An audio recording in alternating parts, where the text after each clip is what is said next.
Kejaksaan Agung menyatakan berkas perkara Ferdy Sambo P21 atau lengkap, Sambo dan tersangka lain akan segera disidangkan di Pengadilan Negeri Jakarta Selatan. Saya Ajatul Ratma, Anda menyaksikan MNC News Prime. Kita ke informasi yang pertama, ribuan bobotoh pendukung Persib Bandung melakukan aksi long march dan orasi di depan kantor manajemen Persib Rabu siang. Mereka menuntut panitia pelaksana memprioritaskan tiket bagi komunitas supporter Persib. Aksi ini digelar karena selama bergulirnya Liga 1, bobotoh Persib selalu mengalami kesulitan memperoleh tiket melalui pembelian secara daring dan penukaran tiket dalam bentuk fisik. Sistem ini dituding mengakibatkan sepinya penonton pertandingan di kandang Persib. Jumlah penonton bahkan diakui jauh dari kapasitas Gelora Bandung Lautan Api yang mencapai 26.000 tempat duduk.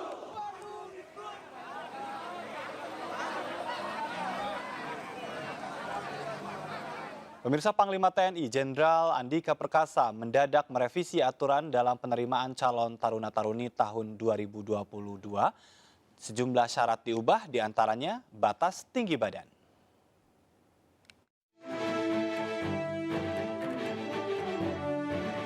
Panglima TNI Jenderal Andika Perkasa merevisi Peraturan Panglima TNI Nomor 31 Tahun 2020 tentang penerimaan calon taruna-taruni. Keputusan merevisi aturan tersebut dilakukan untuk mengakomodasi kondisi umum remaja Indonesia. Perubahan tersebut salah satunya mencakup aturan batas atau syarat tinggi badan. Sebelumnya batas tinggi badan calon taruna putra adalah 163 cm dan 157 cm untuk calon taruna putri. Setelah direvisi, syarat tinggi badan diturunkan menjadi 160 cm untuk calon taruna putra dan 155 cm untuk calon taruna putri.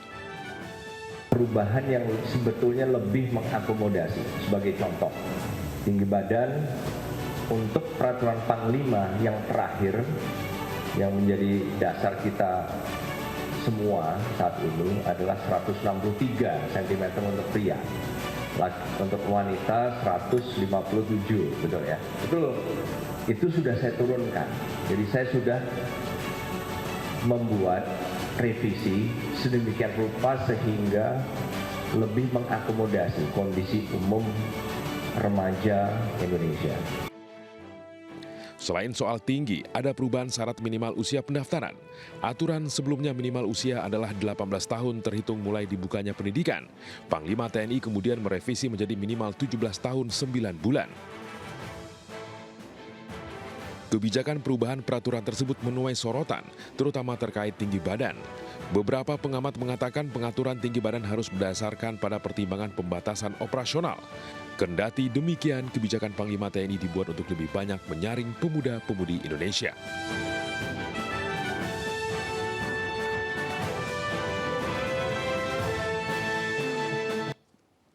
Pemirsa, Mabes Polri mengucapkan terima kasih dan mengapresiasi Kejaksaan Agung yang sudah bekerja untuk memeriksa berkas perkara para tersangka pembunuhan Brigadir Yosua Huta Barat. Polri berkomitmen untuk mengusut tuntas kasus ini secara transparan dan apa adanya. Hari ini tentunya dari komitmen tersebut sudah ditunjukkan bahwa berkas perkara sudah disampaikan tadi oleh Kejaksaan Agung, sudah dinyatakan P21. Yang berkas perkara terkait sangkaan pasal 340 subsidiar 338, junto 5556, 5 berkas perkara ya, dengan tersangka FS dan 4 tersangka lainnya, ya, baik PC, RE, RR, dan KM. Kemudian untuk berkas perkara, 7 berkas perkara dengan sangkaan pasal 32, kemudian 33 Undang-Undang ITE, untuk pasal 55 subsidiar pasal 221 dan 223 KUHP pun demikian. Berkas perkara terkait tersangka obstruction of justice dengan tersangka FS dan 6 tersangka lainnya juga sudah dinyatakan lengkap P21. Untuk rencana pelimpahan tahap 2 akan dilaksanakan ya, penyerahan tersangka dan barang bukti pada hari Senin, tanggal 3 Oktober tahun 2022. Ya, rencana awal sementara ini ya. Apabila nanti ada perubahan, tentunya akan saya sampaikan kepada rekan-rekan. Untuk tempat penyerahannya direncanakan di Bareskrim. Untuk penyerahan tahap 2, baik tersangka dan barang bukti akan kita serahkan kepada jaksa penuntut umum. Tadi dari Kejaksaan Agung sudah menyampaikan juga akan segera melaksanakan untuk gelar persidangan. Yang tentunya akan dikomunikasikan dengan pihak pengadilan. Dan kita langsung bergabung ke Mabes Polri. Sudah ada rekan Faisal Renaldi di sana. Faisal, apa langkah Polri selanjutnya setelah berkas perkara Verdi Sambo CS dinyatakan lengkap oleh Kejaksaan Agung? Ya baik, selamat malam Ajat dan juga pemirsa. Memang pada sore tadi Kejaksaan Agung telah menyatakan bahwa berkas perkara terkait pembunuhan Brigadir Joshua ini telah dinyatakan lengkap atau P21. Adapun dalam hal ini memang para tersangka akan segera bisa diadili di persidangan atas perbuatannya. Tadi juga Kadif Humas Polri, Irjen Pol Dedy Prasetyo menyatakan bahwa hal ini sejalan dengan komitmen Bapak Kapolri untuk segera menuntaskan kasus ini. Adapun pemirsa dapat kami sampaikan memang untuk penyerahan tersangka dan juga barang bukti terkait kasus ini akan segera dilimpahkan ke Kejaksaan Agung ini pada hari Senin mendatang tanggal 3 Oktober 2022. Adapun penyerahan ini rencananya akan dilakukan di Gedung Barreskrim Polri Jakarta pada Senin mendatang tanggal 3 Oktober 2022. Adapun untuk kita ketahui pemirsa, dalam kasus ini ada 5 orang tersangka yakni Verdi Sambo, kemudian istrinya Putri Chandrawati, kemudian Richard Eliezer, Ricky Rizal dan juga Kuat Ma'ruf. Para tersangka ini disangkakan dengan pasal 340, subsidiar 338, junto pasal 55 dan 56 KUHP dengan ancaman hukuman mati atau penjara seumur hidup. Sementara itu pemirsa dapat kami sampaikan bahwa tadi sore juga Kejaksaan Agung telah menyatakan bahwa kasus berkas perkara atas kasus obstruction of justice atau penghalangan penyidikan ini juga telah dinyatakan lengkap atau P21. Dalam kasus ini atau kasus obstruction of justice ini memang ada 7 tersangka yakni Verdi Sambo, kemudian AKP Irfan Widianto, Brigjen Hendra Kurniawan, Kombes Agus Nurpatria, AKBP Arif Rahman, kemudian ada Kompol Baikuni Wibowo dan juga ada Kompol Cukput Pranto. Sementara itu Ajat kembali ke studio. Baik, terima kasih. Faisal Renaldi melaporkan langsung dari Mabes Polri. Selamat kembali bertugas. Pemirsa, Kejaksaan Agung telah menetapkan berkas perkara Verdi Sambo dan tersangka lain P21 atau lengkap. Dan Kejaksaan mendesak penyidik Polri segera melimpahkan barang bukti dan juga para tersangkanya. Sesuai dengan ketentuan perundang-undangan, Kitab Undang-Undang Hukum Acara Pidana, jaksa meneliti kelengkapan berkas perkara, kelengkapan formil dan material dari berkas perkara itu. Kelengkapan formil, material dari hasil penelitian berkas perkara. Saya baru saja menerima laporan dari Direktur Orang dan Harta Benda bahwa persyaratan formil material telah terpenuhi sebagaimana ditentukan di dalam KUHP pasal 138, 139, pasal 8 ayat 3 huruf B KUHP. Penyidik menyerahkan tanggung jawab tersangka dan barang bukti pada jaksa untuk segera disidangkan. Sementara itu, tim kuasa hukum Verdi Sambo dan Putri Chandrawati siap membeberkan fakta di persidangan. Verdi Sambo dan Putri adalah warga negara Indonesia yang punya hak sama seperti warga negara lain. Perlu saya sampaikan beberapa hak tersangka, diantaranya memberikan keterangan secara bebas, itu sesuai pasal 52 KUHP, tidak dibebani kewajiban pembuktian, pasal 66 KUHP, dapat menolak mengikuti rekonstruksi karena tersangka tidak dibebani kewajiban pembuktian. Dan dapat menolak mengikuti tes poligraf karena tersangka berhak memberikan keterangan secara bebas dan tidak dibebani kewajiban pembuktian.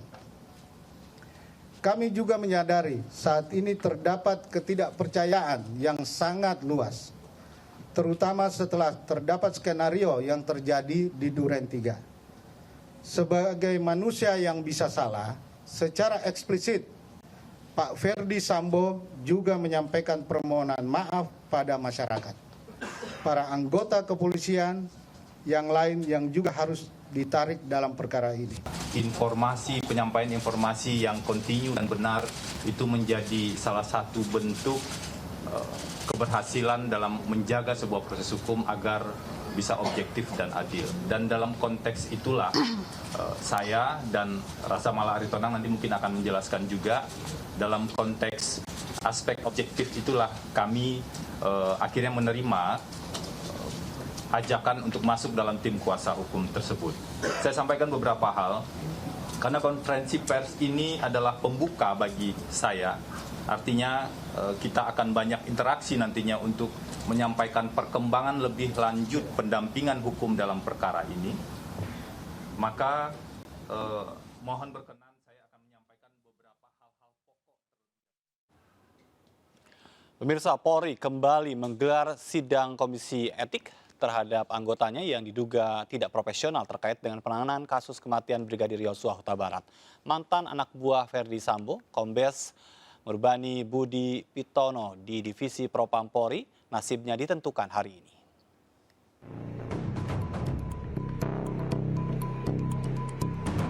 Sidang Komisi Kode Etik terhadap Kombes Murbaini Budi Pitono berlangsung di ruang sidang Div Propam Polri hari ini. Saat peristiwa penembakan Brigadir Joshua, Kombes Murbaini Budi Pitono menjabat sebagai Kabak Renmin Divisi Propam Polri. Meski tidak dirinci bentuk pelanggarannya, Kombes Murbaini diduga tidak profesional saat menangani kasus pembunuhan Brigadir Joshua. Kombes Murbaini menjadi anggota Polri ke-17 yang duduk di hadapan Komisi Kode Etik Polri untuk mempertanggungjawabkan perbuatannya. Hingga saat ini, Komisi Kode Etik Polri telah menjatuhkan sanksi kepada 16 anggotanya dengan pelanggaran kategori ringan hingga berat.